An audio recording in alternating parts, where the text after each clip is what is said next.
From February 1965 to November 1968, the United States waged a massive bombing campaign against North Vietnam.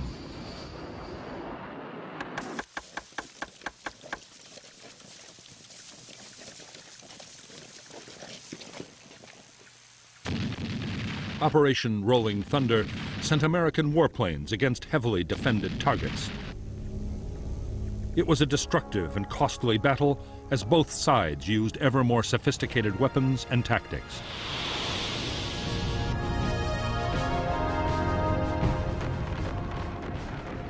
In Rolling Thunder, American aircraft dropped over 650,000 tons of bombs on North Vietnam. There were also massive operations in South Vietnam, supporting American ground troops and against communist supply lines and bases in Laos and Cambodia.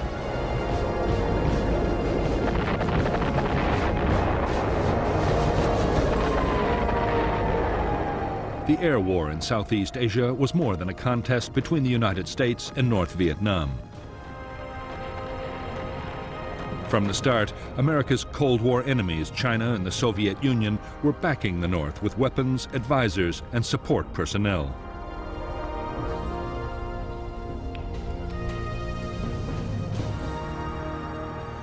For U.S. leaders, that raised the most difficult question they had ever faced. Could the air war be won without sparking off a wider and infinitely more dangerous conflict?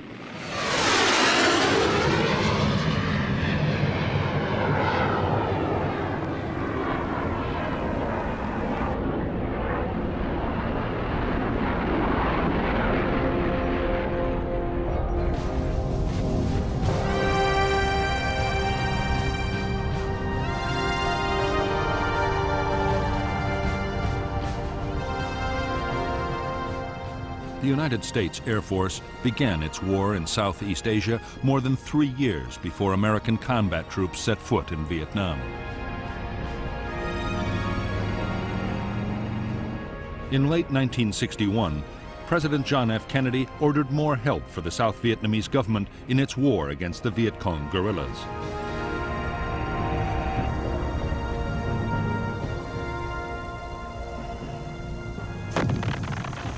U.S. backing included new equipment and more than 3,000 military advisors and support personnel.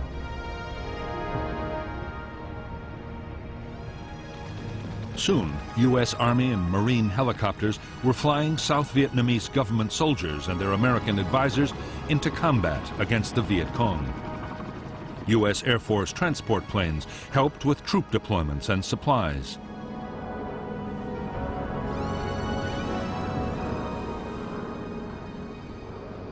Meanwhile, reconnaissance aircraft searched for guerrilla units, and interceptors defended South Vietnamese airspace against North Vietnamese or even possibly Soviet or Chinese intruders. Amongst the first U.S. Air Force units sent to Vietnam was a small detachment of helicopters disguised in South Vietnamese markings. Under special rules of engagement, codenamed Farmgate, the aircraft were flown by U.S. personnel, but had to have a South Vietnamese Air Force officer on board. Unofficially, they were flying combat missions against the NLF.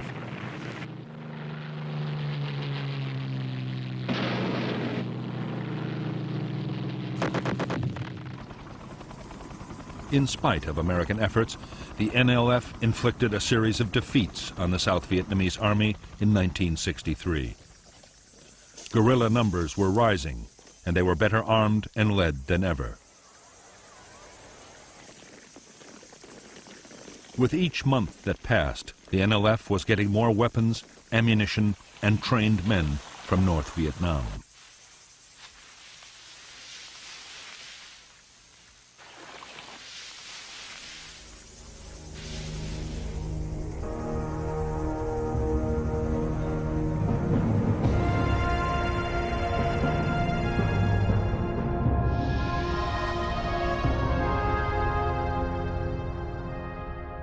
The main supply route from North Vietnam, the Ho Chi Minh Trail, ran inside Laos and Cambodia to the NLF's base areas in the south.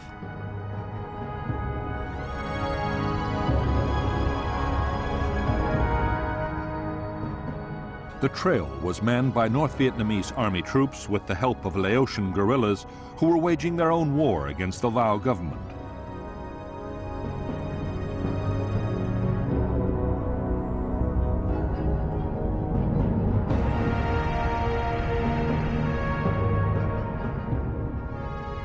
The NLF guerrillas were concentrated in the Mekong Delta, around Saigon, and in the central and northern parts of Vietnam.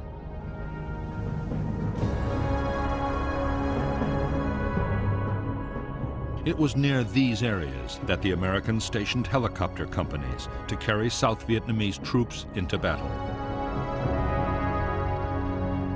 The detachment operating under Farm Gate was based at Ben Hoa near Saigon, and there was another important base at Tan Son Nhut.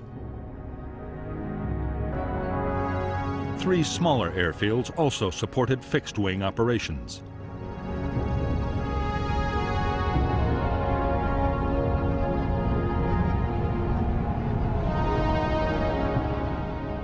By the end of 1963, Farm Gate pilots, soon known as Air Commandos, were flying more than 80 missions a week. They attacked Viet Cong base areas and river traffic, and were credited with killing hundreds, maybe thousands of guerrillas.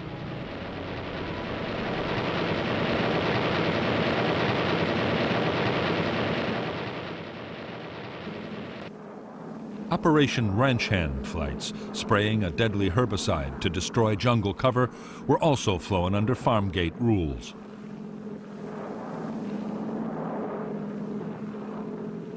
The spraying, which began in early 1962, cleared the vegetation alongside highways. Viet Cong ambushes would then be far easier to spot.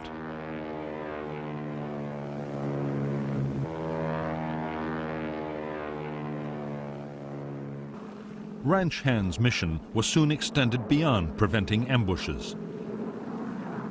Vast tracts of forest were sprayed with Agent Orange, a herbicide containing the deadly chemical dioxin. Guerrilla trails and base areas were exposed, and crops that might feed Viet Cong units were destroyed. By the summer of 1971, Operation Ranch Hand had sprayed 11 million gallons of Agent Orange, containing 240 pounds of dioxin, and destroyed 6 million acres of South Vietnam. 1/7 of the country's total area was laid waste.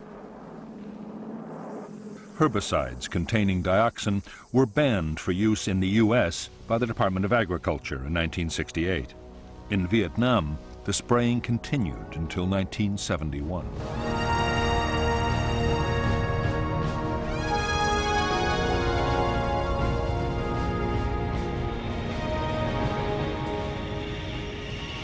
Between April and June 1964, American air power in Southeast Asia was massively reinforced. 2 aircraft carriers arrived off the Vietnamese coast. The move was prompted by an NVA offensive in Laos.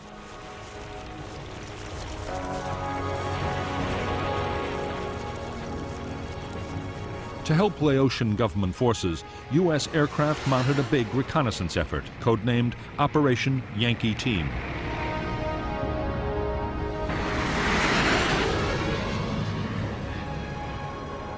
Soon after Yankee Team began, 2 Navy planes were lost to anti-aircraft fire over Laos.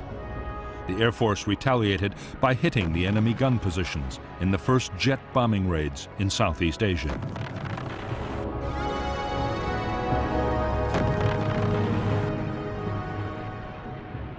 As well as photographing the activities of the Laotian guerrillas, American aircraft over Laos were monitoring the Ho Chi Minh Trail.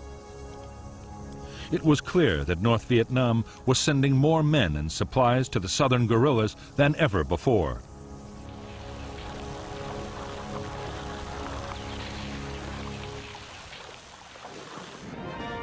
In Washington, the new U.S. President, Lyndon Johnson, was being pressed hard by his military commanders to punish the North. So far, Johnson had refused to sanction official direct attacks on North Vietnam. However, covert attacks were being conducted over Vietnam near the Laotian border. It was an incident in the Tonkin Gulf that finally lit the fuse. In bad weather conditions, the captain of an American destroyer thought he was fired upon by North Vietnamese patrol boats, an attack that actually never happened. But on August 5, 1964, the president ordered retaliation.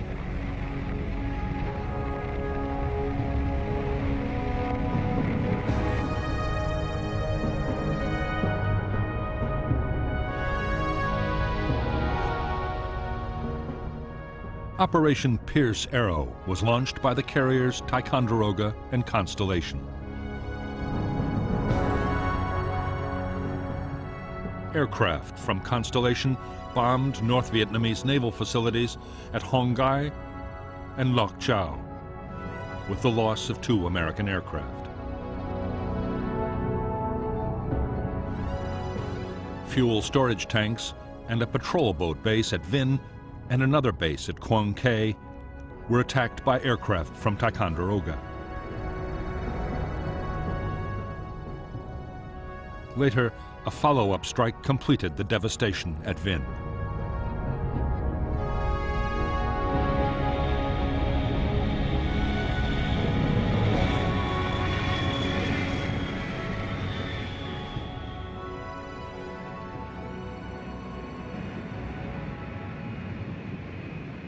In North Vietnam, the American bombing raids immediately triggered a secret plan.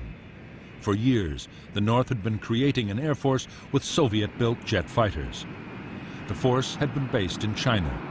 The day after the American bombings, the fighters were called home.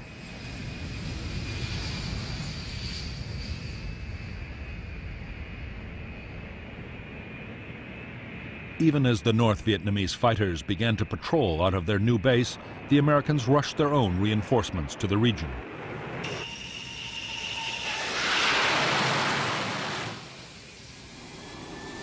The Air Force deployed more than 70 planes to Vietnam and Thailand.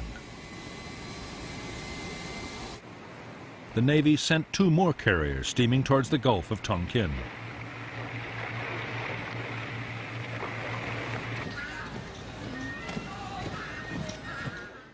As tension in Southeast Asia rose sharply, U.S. intelligence learned of an ominous development. In October 1964, China, Vietnam's neighbor and ally, successfully tested an atomic bomb.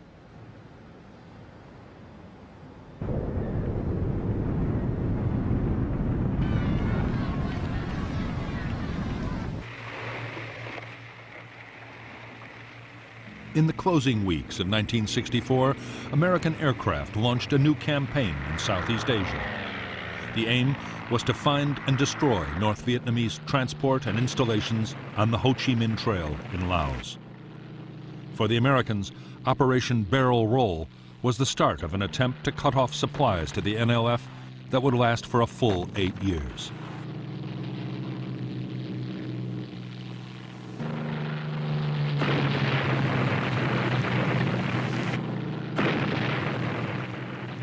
By February 8, 1965, NLF guerrillas in South Vietnam had launched a series of attacks on U.S. installations and personnel. The United States was determined to hold North Vietnam responsible.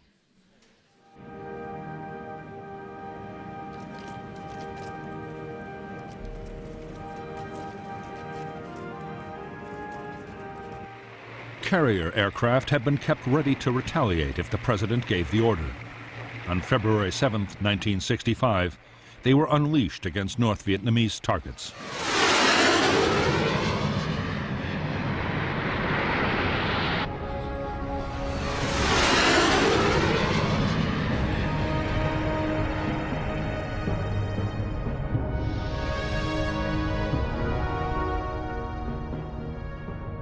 Operation Flaming Dart was launched from the carriers Ranger, Hancock, and Coral Sea, and from airfields in South Vietnam by both U.S. and South Vietnamese planes.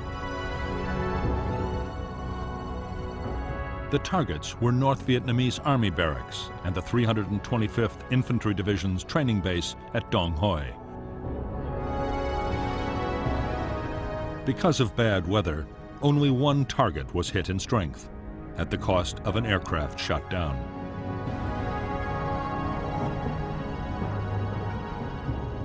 In the next 5 days, more retaliation raids again hit Army barracks. 3 American aircraft were lost.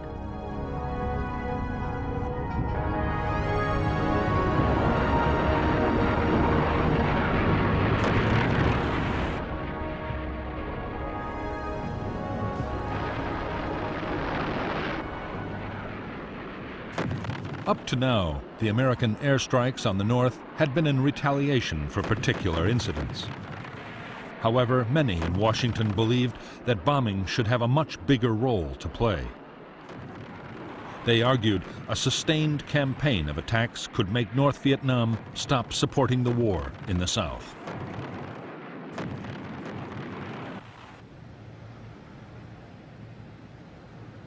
Military planners had long ago been given permission to prepare a major bombing offensive. It was codenamed Operation Rolling Thunder. On February 13, 1965, the White House gave the go-ahead. 2 weeks later, on March 2nd, after a series of delays, the Americans launched the first raid of the new campaign. The initial plan was to launch 2 or 3 strikes every week.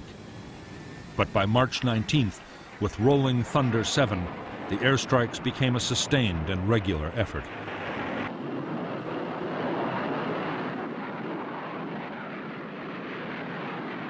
Rolling Thunder got off to an uncertain start.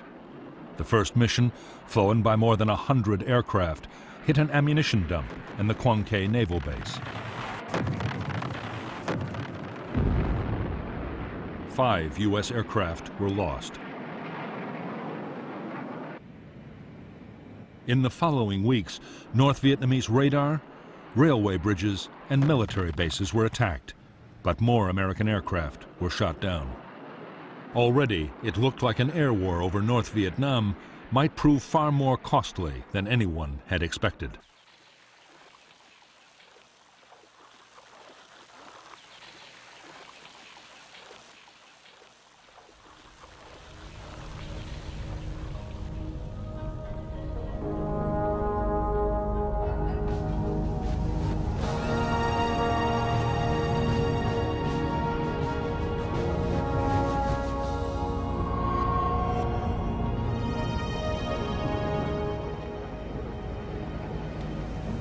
The American President Lyndon Johnson doubted that bombing North Vietnam would be enough to save the South. By now, he was resigned to using American troops to fight the guerrillas. The first combat units had already landed.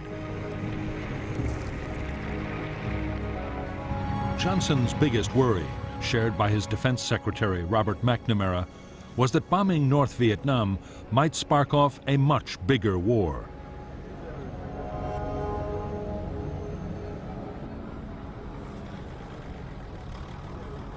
The Soviet Union and China had been supporting the North with financial and military aid for years. If the American bombing was too fierce, they might be forced to come to its defense. After that, anything could happen.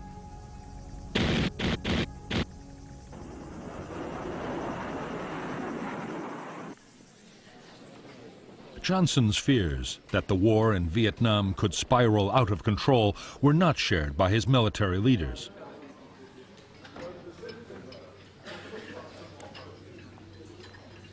The Joint Chiefs of Staff did not believe that the Chinese or the Soviets would intervene no matter how hard the U.S. hit the North. What they wanted was a quick and devastating campaign.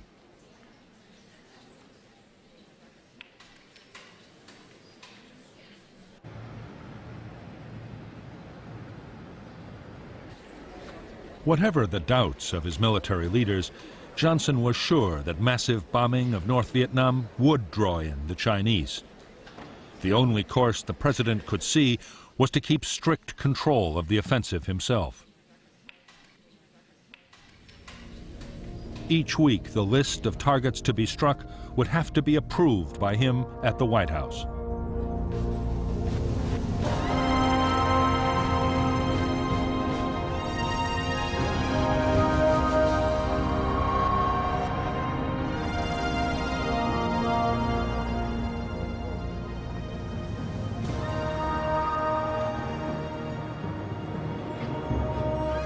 The first American bombing raids had come as a severe shock to the leaders of North Vietnam. Neither the President Ho Chi Minh nor his government had expected the Americans to go so far. But there was no question of giving in.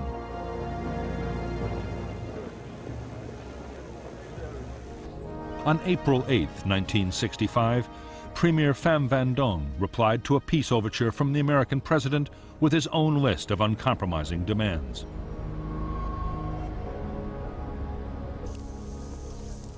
For 10 years, Ho Chi Minh's aim had been to reunite the two halves of Vietnam under communist rule.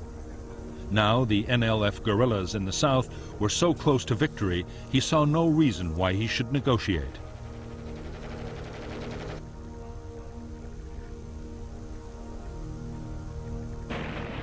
The problem was, if the North were bombed into oblivion or invaded by American and South Vietnamese forces, all would be lost.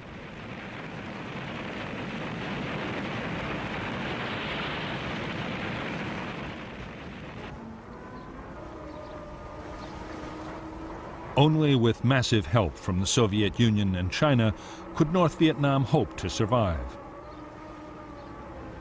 The two superpowers had already given nearly $1 billion worth of aid over 10 years, but Ho was appealing urgently for more.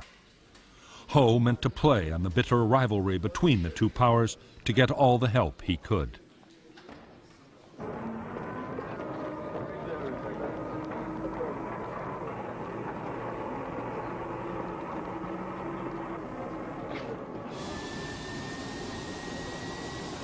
At first, the Soviet Union, under Premier Alexei Kosygin, had urged northern leaders to look for a peaceful solution.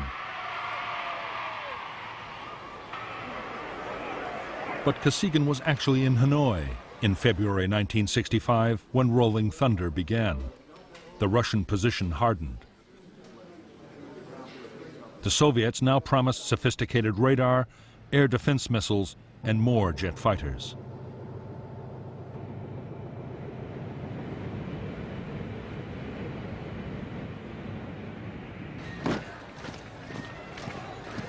China, under its leader Mao Zedong, went much further than the Soviet Union. Mao promised to send combat infantry if the country were invaded.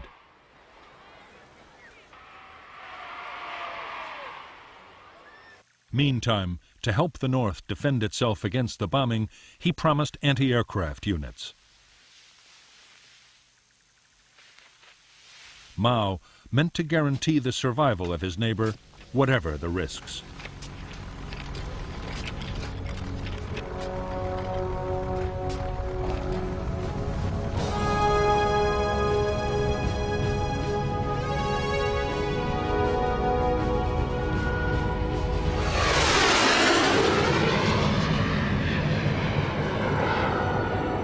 From the start, the American bombing offensive against North Vietnam was meant to meet a whole range of different objectives. The military chiefs, including Admiral Sharp, the commander of U.S. Pacific Forces, wanted to wreck the North's capacity to make war.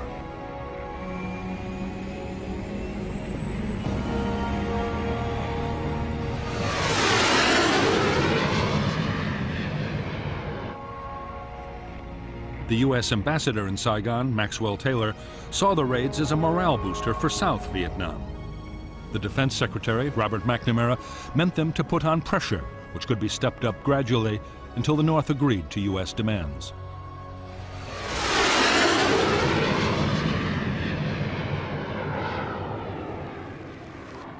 The first targets of the Rolling Thunder campaign had been chosen mainly for their political and psychological impact.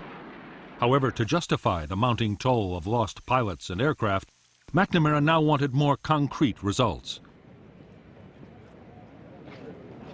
He argued that the campaign against North Vietnam should be much more closely linked to the war in the South.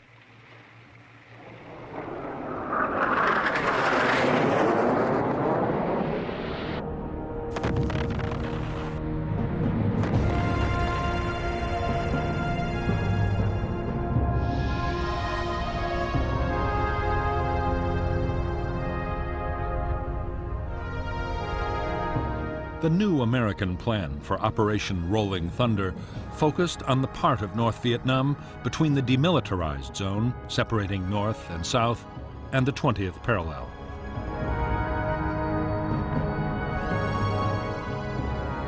Inside this area, railway lines, bridges, and a vital rail yard at Vinh were all used to send supplies and reinforcements to guerrilla units in the south.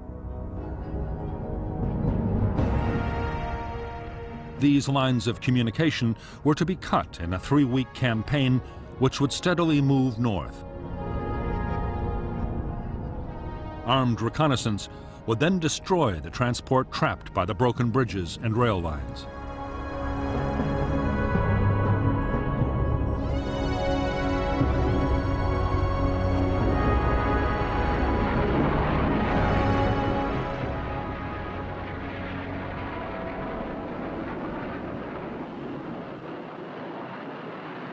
To U.S. military leaders, the decision to attack North Vietnamese transport was a move in the right direction, but it was nowhere near as destructive as the campaign they wanted.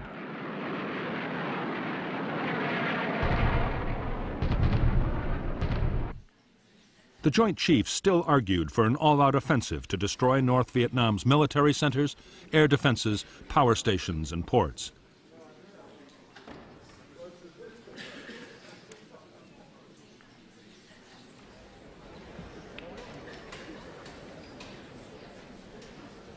President Johnson and Robert McNamara were adamant that there would be no all-out campaign. This was to be a limited war to achieve limited objectives. In any case, McNamara and other officials argued, the most valuable targets should be kept as hostages. To save those, North Vietnam would have to agree to negotiate.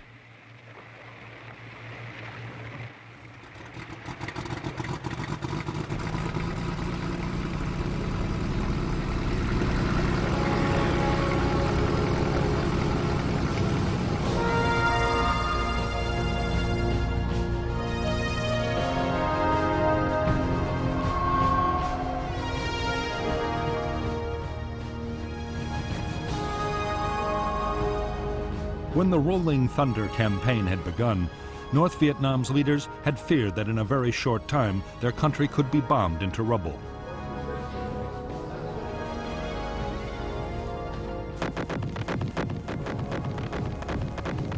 The air defense system was still primitive. If the Americans meant to launch an all-out offensive, there was little the fledgling North Vietnamese Air Force could do to stop them. North Vietnam hoped that open support from its allies, particularly the Chinese, could save it from full-scale attack. There was every sign the Chinese meant what they said about coming to the North's aid if necessary.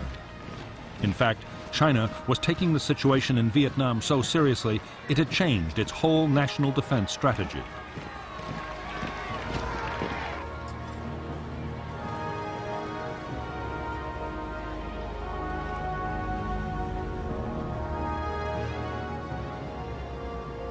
Mao Zedong had long recognized that by helping North Vietnam, he was risking a direct clash with the United States. He was determined to prepare. Mao ordered a massive defense program to ensure China could withstand even a nuclear attack by the United States. He called it the Third Front, and by March 1965, it was already well underway.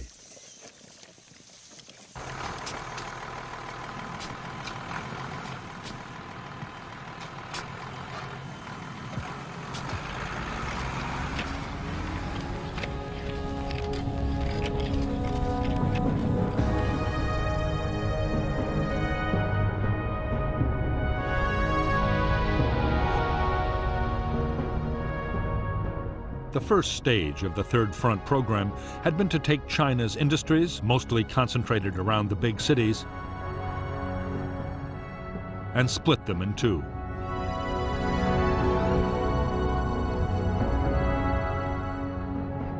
The duplicates were then moved deep into the interior. Already, fortifications were being built for defense in depth, and every province was creating its own light armaments industry.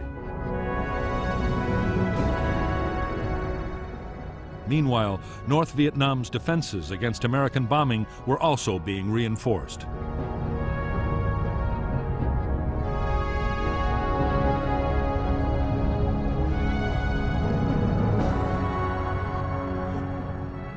China had already moved 4 full air divisions and an anti-aircraft division to its border with Vietnam.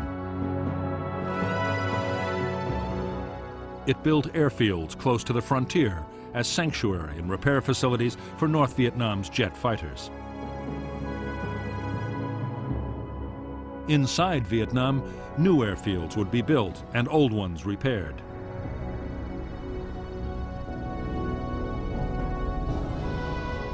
Chinese logistic teams were already constructing or upgrading 12 roads north of Hanoi.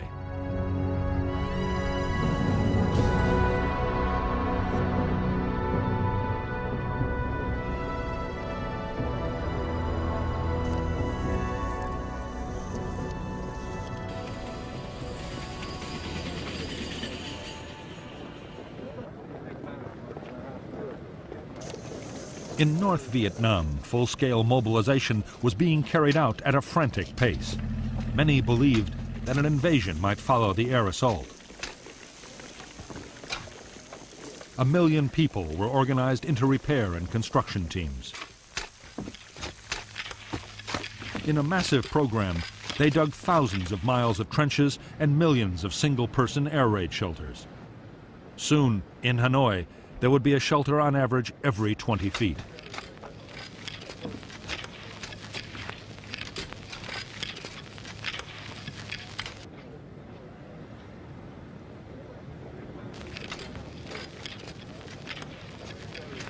To the leaders of the North, building defenses and acquiring advanced weaponry was only one part of the strategy. There was also the political battle.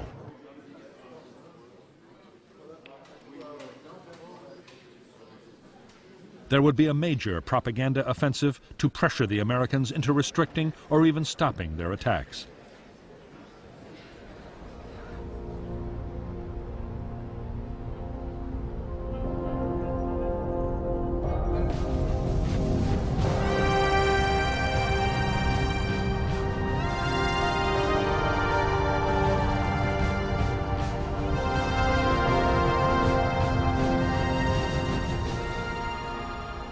For more than 20 years, American military planning had given the highest priority to strategic bombers.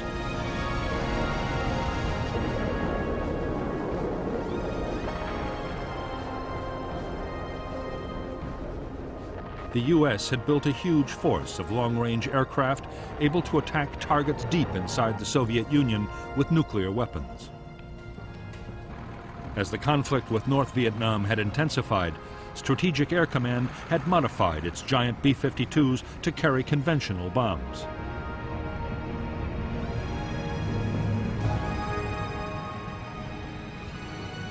Although the B-52s had been stationed ready to attack North Vietnam, in the end they had been kept out of Rolling Thunder.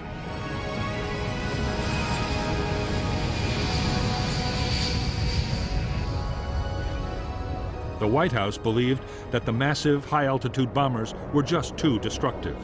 They could be seen as a massive escalation of the war.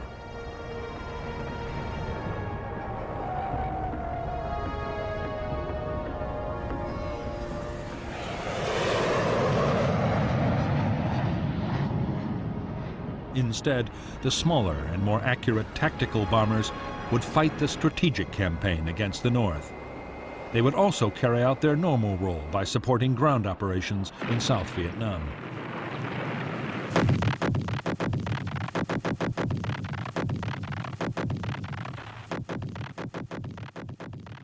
While the Air Force and Marine aircraft would fly most missions inside South Vietnam, a large part of the strikes against the North would be mounted by the Navy.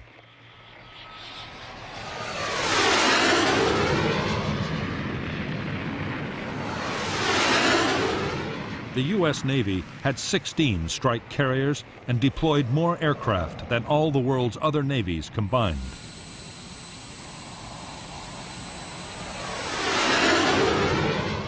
By the end of 1965, 10 different carriers would have taken part in Rolling Thunder operations over North Vietnam.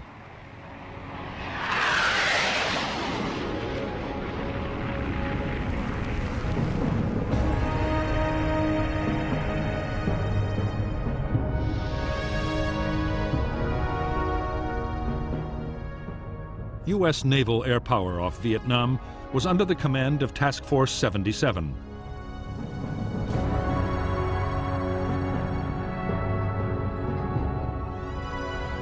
Its carriers would operate from 2 areas, codenamed Yankee and Dixie stations. Aircraft from Yankee Station would attack targets in North Vietnam and Laos, while planes from Dixie would fly over South Vietnam.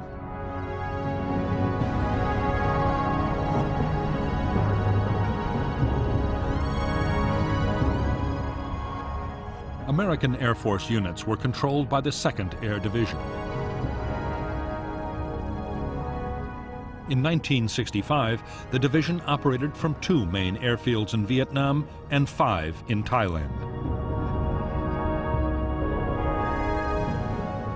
The 1st Marine Air Wing would deploy fighter aircraft at another 2 airfields in northern South Vietnam, while B-52 wings of Strategic Air Command operated from Guam in the Pacific and later from Thailand, with refueling tankers from Okinawa.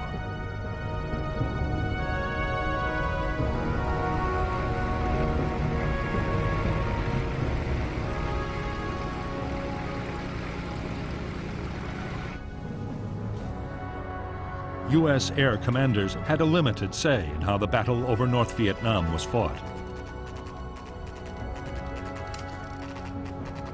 The White House was not only choosing the targets, but deciding on almost every other detail of each attack. Washington specified the day and often the time of each mission, and sometimes even the type of bombs to be used.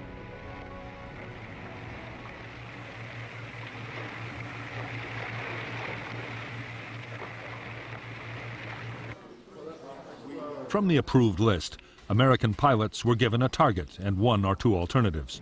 Only those targets could be attacked.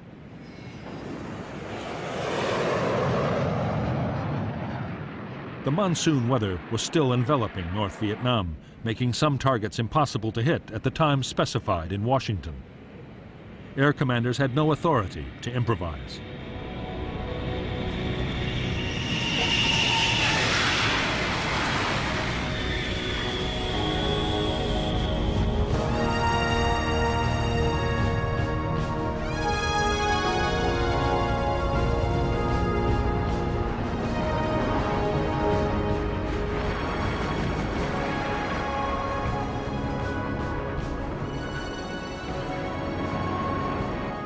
The main burden of the U.S. Air Force's war against North Vietnam would fall on a single aircraft type. The F-105 Thunder Chief was originally designed as a supersonic long-range nuclear bomber. The single-seater could carry up to 5 tons of bombs, more than a World War II B-17 Flying Fortress.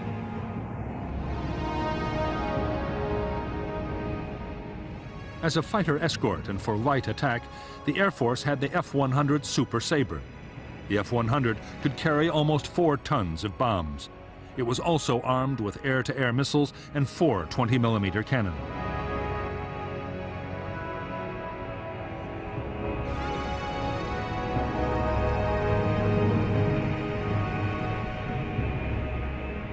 For bombing missions, the U.S. Navy still relied heavily on the propeller-driven Sky Raider. Although the aircraft had been in service more than 20 years and was very slow, it could carry a heavy load of bombs and rockets.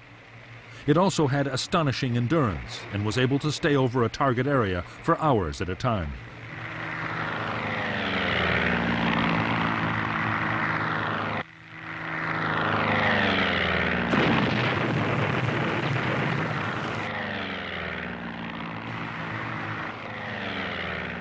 As Rolling Thunder developed, the Sky Raider would be gradually replaced in the Navy's attack squadrons by the A-4 Skyhawk.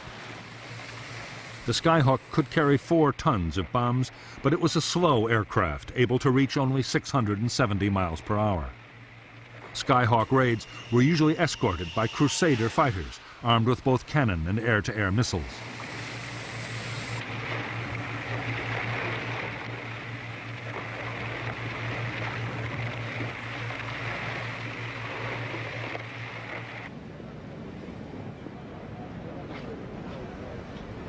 By April 1965, the Americans' most versatile aircraft was already deployed in Southeast Asia by Air Force, Navy, and Marine units. The F-4 Phantom was a big aircraft and was able to fly at more than twice the speed of sound, 1,400 miles per hour. It could also carry a bomb load of up to 8 tons.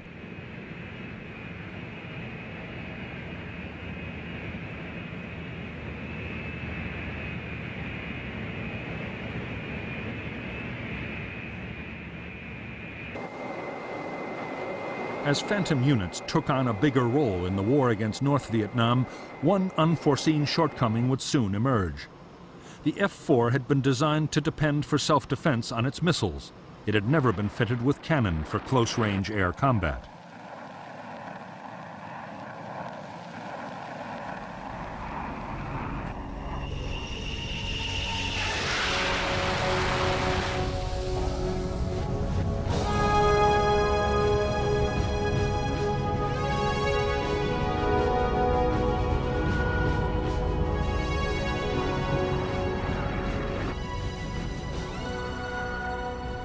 Every aircraft deployed by an Air Force fighter wing or a U.S. Navy carrier depended on more than 30 men to keep it flying.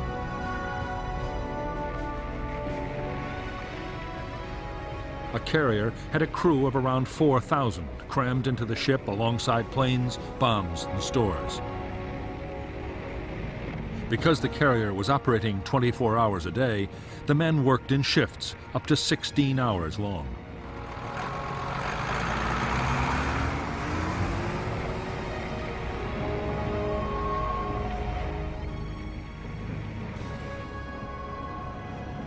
In Thailand and South Vietnam, conditions for Air Force personnel were easier. All the same, heat and humidity took a heavy toll on men and machines. To add to the burden, higher command often measured the success of a unit by the sheer number of sorties it could fly.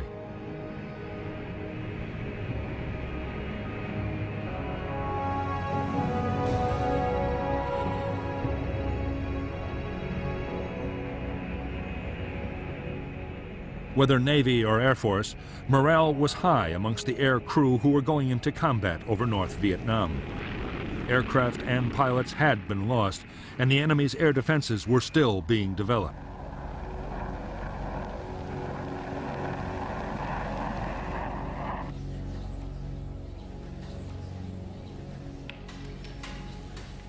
The monsoon weather still enveloping the north was often a bigger concern than the anti-aircraft guns. So, too, were the strict rules of engagement that pilots had to memorize.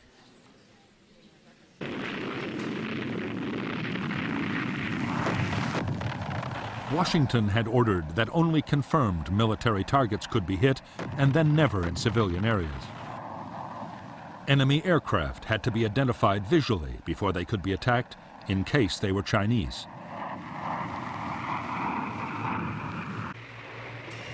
And there was a host of other restrictions. Such rules had never been part of the training of U.S. pilots. But crew were left in no doubt that infringements would lead to serious disciplinary action.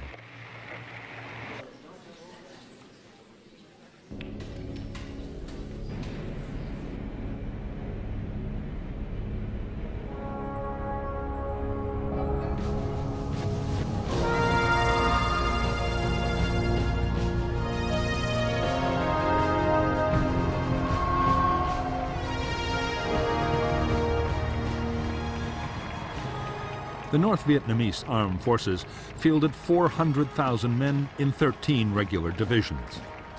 All divisions had their own anti-aircraft guns. So did the units operating in Laos, building and running the Ho Chi Minh Trail.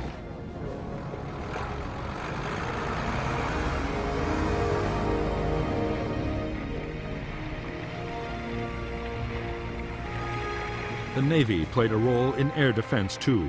Its fleet of East German gunboats was stationed on the sea and river approaches to important targets.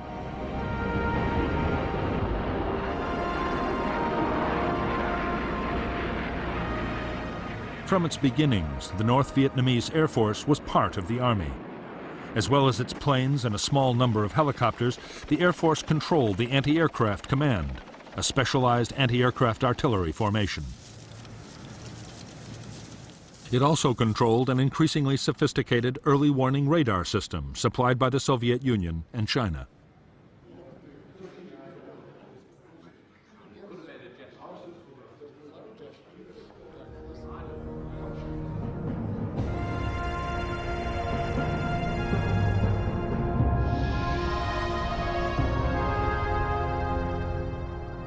North Vietnam's only fighter wing, the 921st, was based at Noi Bai Airfield, 40 kilometers from Hanoi.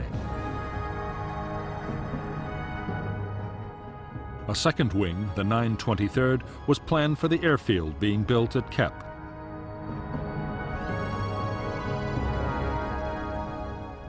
There was also a training wing and a wing of Ilyushin bombers at Cat Bai and Phuc Yen.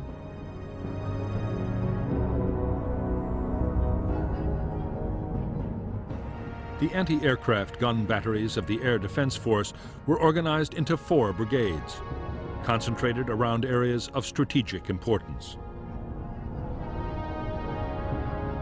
The main road and rail junctions, the industrial centers around Hanoi and Haiphong, and the main supply routes to Laos and the south were most heavily defended.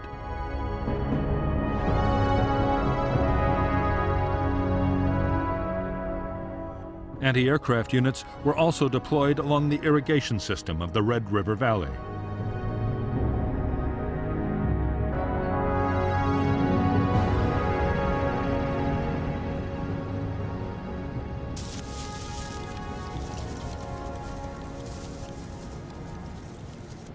Although North Vietnam's air defenses were still weak, they would soon become amongst the most formidable ever assembled anywhere. The plan was to coordinate the efforts of radar sites and observation posts, anti-aircraft guns, and the fighter interceptors. The planes would try to ambush the enemy, and if they couldn't shoot him down, at least force him to fly through heavy ground fire.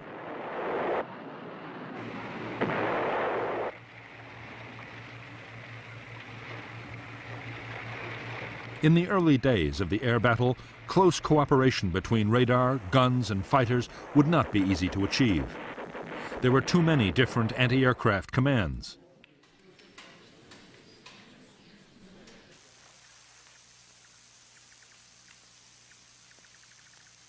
Soon, as Soviet-built anti-aircraft missiles became operational, another ingredient would be added to the already complex system.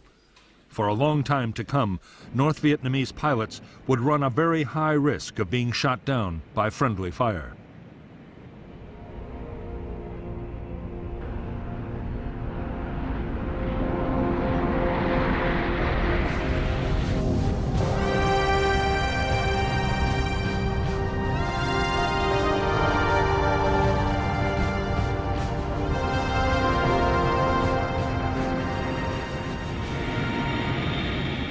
The mainstay of the North Vietnamese Air Force was the MiG-17 jet fighter.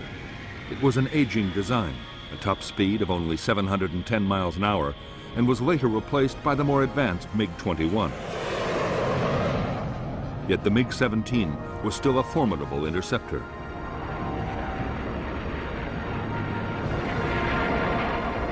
It was one of the most maneuverable jets ever built, and armed with 3 cannon, it was deadly in a dogfight.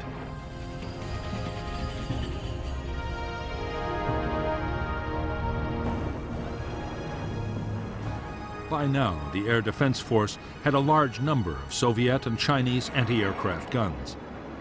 At the start of the battle, they were still simple types with optical sights. The 23 and the 37mm twins could fire 100 rounds a minute from each barrel, but could only reach targets up to 10,000 feet.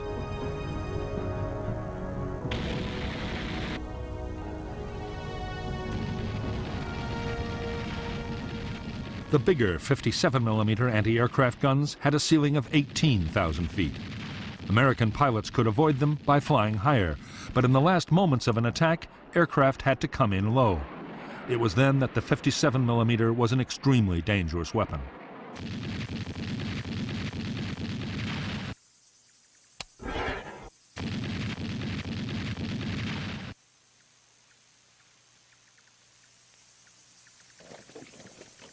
The North Vietnamese regional militia now had 500,000 members and was equipped with large numbers of light machine guns. Against low-flying planes, they could be highly effective.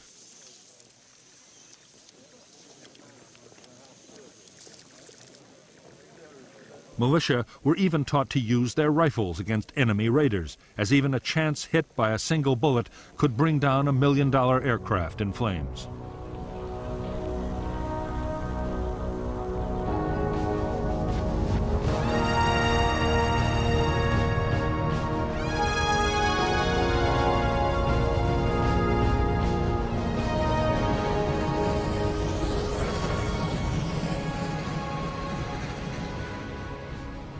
The advanced weaponry supplied by the Soviet Union and China depended completely on skilled personnel to operate and maintain it. North Vietnam was an agricultural country with little industry. 200 North Vietnamese Air Force technicians had been trained in China, but it was barely enough.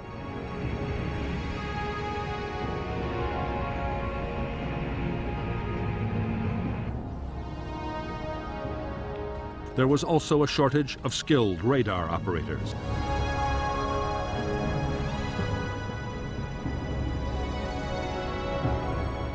From the start of the American attacks, the pilots of the 921st Fighter Wing had been keen to get into combat.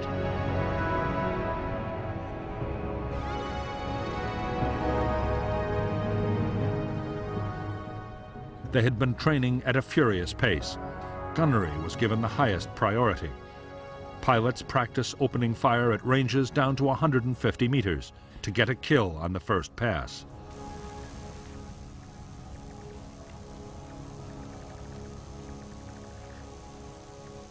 All the time, the emphasis was on close-in engagements to make the most of the MiG-17's agility.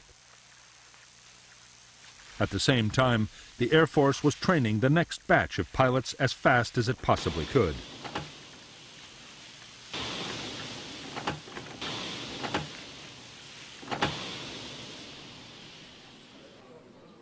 Most of the training of pilots, radar operators, and anti-aircraft gunners was being carried out by Soviet and Chinese military experts.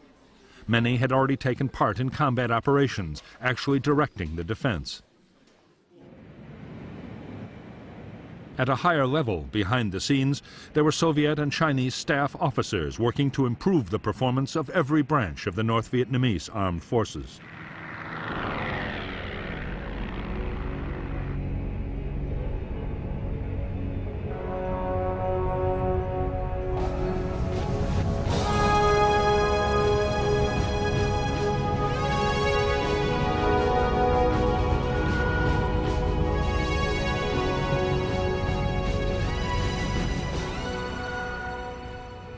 For the Americans, the first stage in stepping up the campaign against North Vietnam was to weaken its defenses. In the last week of March 1965, U.S. attack planes from the carriers Hancock and Coral Sea hit key North Vietnamese radar sites.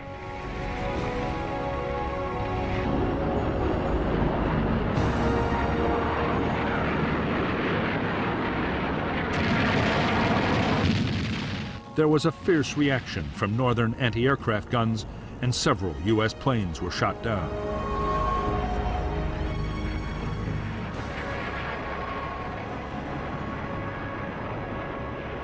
As the Rolling Thunder campaign built up, the attacks did boost the confidence of the South Vietnamese government. Government forces were doing better on the battlefield, too. Even so, in Washington, the mood was bleak. On March 29, 1965, NLF guerrillas launched a daring bomb attack on the American embassy in Saigon. 2 Americans and 20 South Vietnamese were killed.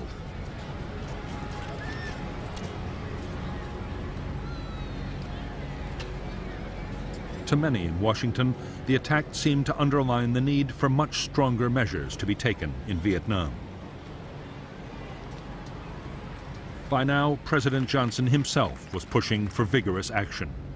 He gave permission for the Marines already in Vietnam to be used in combat operations. Few doubted that more troop deployments would follow.